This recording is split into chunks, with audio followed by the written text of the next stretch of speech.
Hello again, and welcome back to the latest edition of Who Cares? The Randy Brady Show.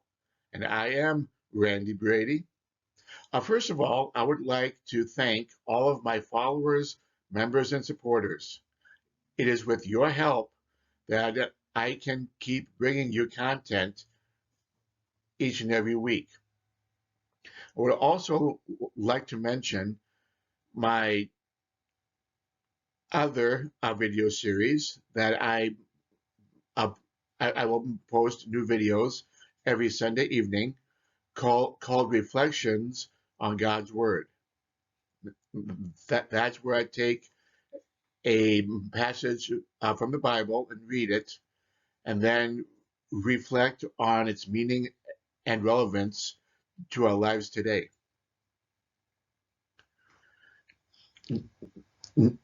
Now, now, this video is the third and final video in my series on original sin. So let's get started. Exodus 20 is the famous Ten Commandments. This is the first four. I'm going to focus on numbers 6 through 10. Perhaps another day, another video, I will take a close look at all 10 commandments. Let me know in the comments if that's a topic you would like me to cover. And number 5 here, honor your father and mother. But for the purposes of this video, I would like to focus on the commandments 6 through 10. Number 6, thou or you shall not murder. Now, many translations have written, you not kill. But a better translation is, you shall not murder. And just that alone might be a good topic for a video in the future. And number 7, you shall not commit adultery. You shall not steal. You shall not give false testimony against your neighbor. And number 10, and yes, I have a cat right behind me on my shoulder, or I did. That's Freddy wagging his tail in the camera. Anyway, number 10, which summarizes the previous 9. You shall not covet your neighbor's house. You shall not covet your neighbor's wife, or his male or female servants, his ox or donkey, or anything that belongs to your neighbor. Let me explain how this summarizes the previous 9. Looking at the last phrase, or anything that belongs to your neighbor. When you hear that, usually the first thought that pops in your mind is thoughts of something tangible. However, it can also mean the intangible. A person's authority, position, education, lifestyle.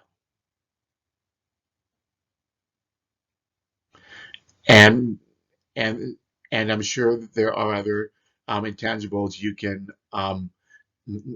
add to the list.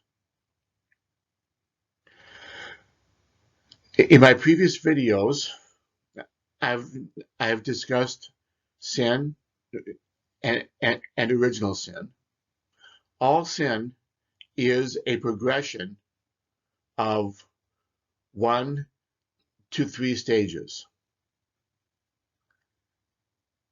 The first way we sin is thought. A sinful thought pops in our mind. Now, it does not always progress to stage 2, and quite often that thought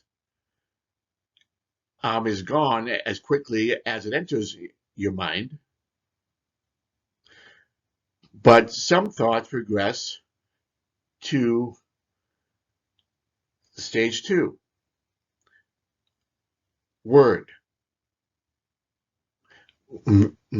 Verbalizing either aloud or to yourself. This serves to help your mind um, rationalize your thoughts, sinful thoughts. Stage 3 is acting on those thoughts and words.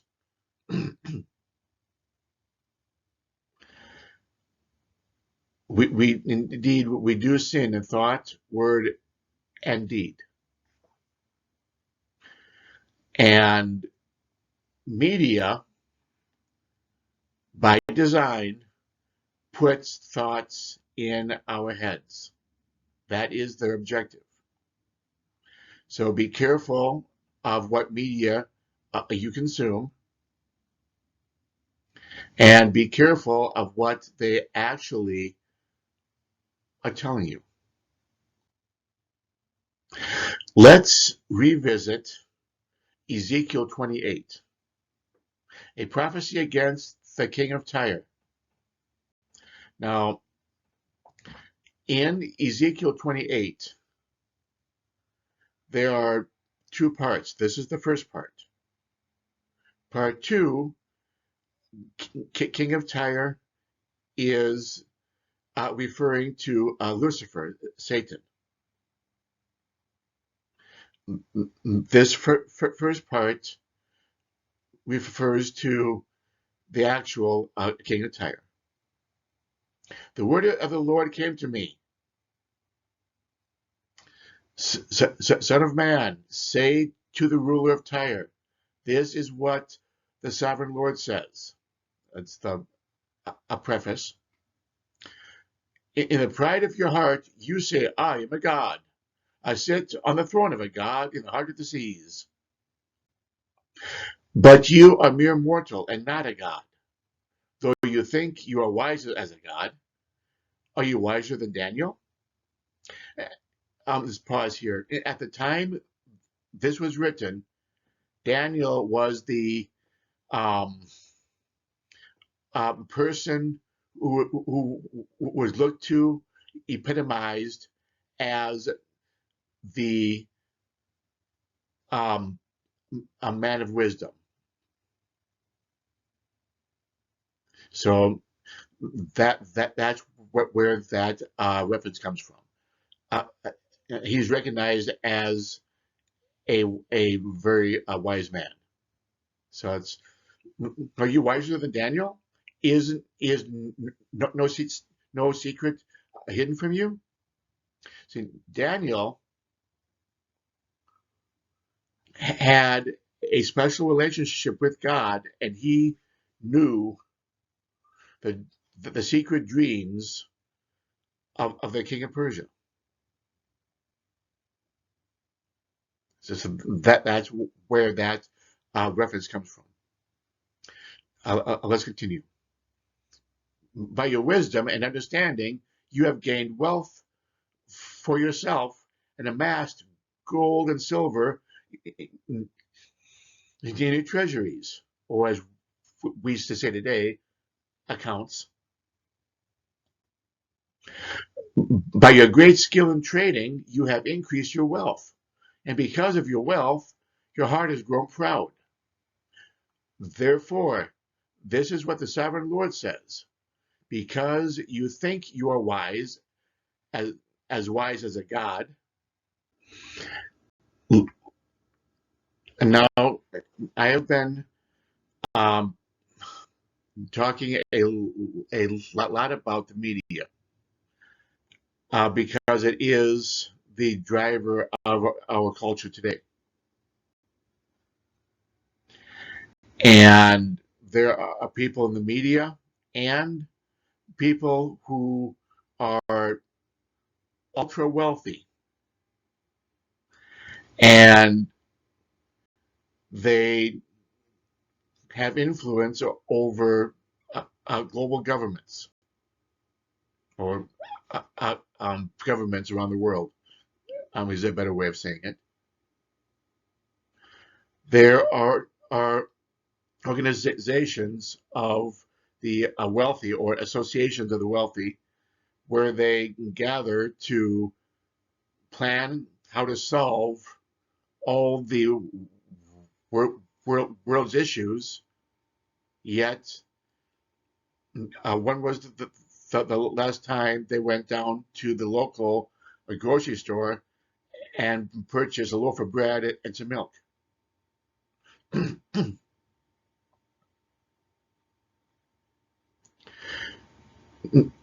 Just because a person claims authority, just because a person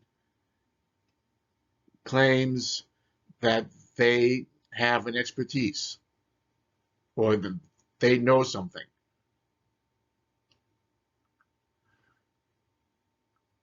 research it for yourself.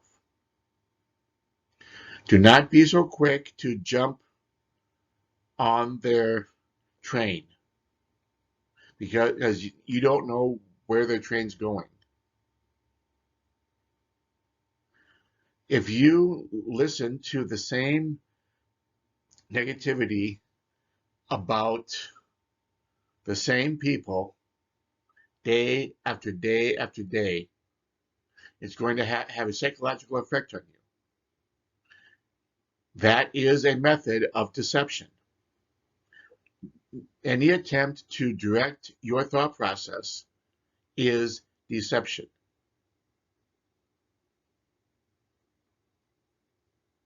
And, and anyone who tells you that there are people who are inferior or superior to you, that is wrong. That is sin. It's important to be on the lookout for people like this and stay away from them. It may sound harsh, but you need to protect your mind from sin. Those who are willing to exert power and influence, undue power and influence over other people, are susceptible to Satan's deception. And they're everywhere. You only have control of you, your thoughts, and your words and your actions. I hope this video series has been a help to you, and I look forward to reading any comments you may have. Have a blessed rest of your day or night, whichever the case may be, and I will see you next week.